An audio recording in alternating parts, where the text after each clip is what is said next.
மாடு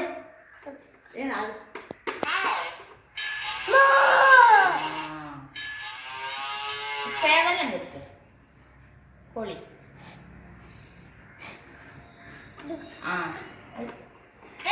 எப்படி கத்தும்? வாத்து வாத்து.